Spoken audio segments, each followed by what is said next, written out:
नमस्कार मित्रांनो, हे भारतातील पहिले साई मंदिर, स्थापना 1922 साली।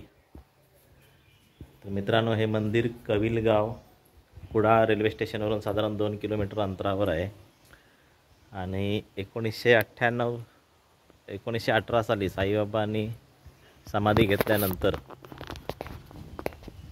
पुढे इथे पूजा सुरू झालेली होती आणि 1922 साली हे मंदिर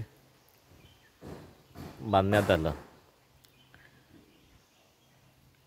साईबाबांचे भक्त श्री रामचंद्र रावजी उर्फ दादा माडिये हे दत्तभक्त होते।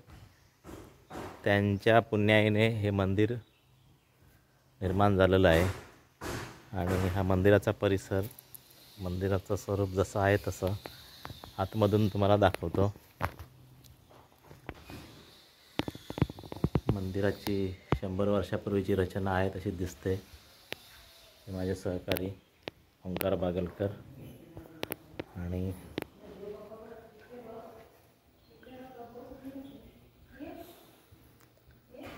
आतून मंदिराची रचना साधी सरळ आहे आणि समोर साईबाबांची मूर्ती।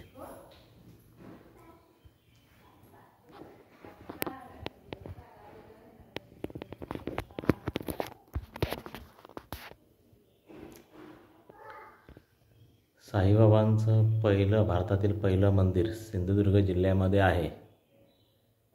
हीच एक मोठी गोष्ट आहे आपल्यासाठी, साई भक्तांसाठी सुद्धा आणि दत्त भक्तांसाठी सुद्धा। आणि म्हटलं तर हा एक ऐतिहासिक ठेवा आहे असं म्हणू शकतो आपण। हा मंदिराचा प्रदक्षिणा मार्ग।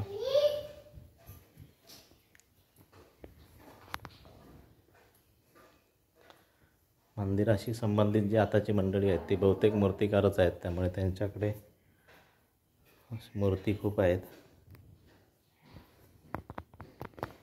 आणि ही जी तुम्हाला साईबाबांची मूर्ती दिसते ती माहिती दिलेली आहे की 1922 साली जी मूर्तीची स्थापना केलेली होती त्यावेळीची मूर्ती आहे, म्हणजे 100 वर्षापूर्वीची। मंदिर ज्यावेळी बांधण्यात आलं त्यावेळीची ही मूर्ती आहे आणि आता जी मगाशी आपण बघितली ती नवीन मूर्ती।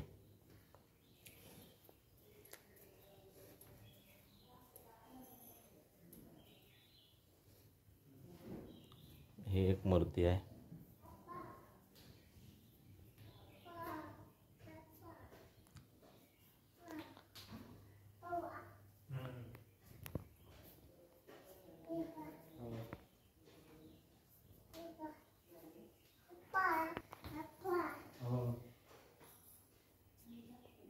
मूर्तिकार श्री मुनगेकर।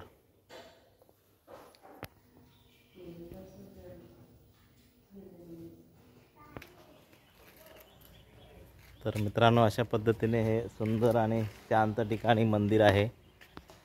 ज्यावेळी तुम्ही कुडाळमध्ये याल त्यावेळी तुमच्या फिरण्याच्या लिस्टमध्ये मंदिर ठेवायला हरकत नाही आणि मंदिरामध्ये दर्शनासाठी जरूर या। आता इथे काय काय डेव्हलपमेंट चालू आहे। प्रसादालय आत्ताच बांधून झालेलं आहे। इथे रंगमंच आहे, छोटे मोठे कार्यक्रम होतात। ज्यांना कोणाला शिर्डीला जाणं शक्य नाही असं सिंधुदुर्गातल्या लोकांनी सुद्धा साईबाबांच्या दर्शनासाठी इथे यायला हरकत नाही। धन्यवाद मित्रांनो।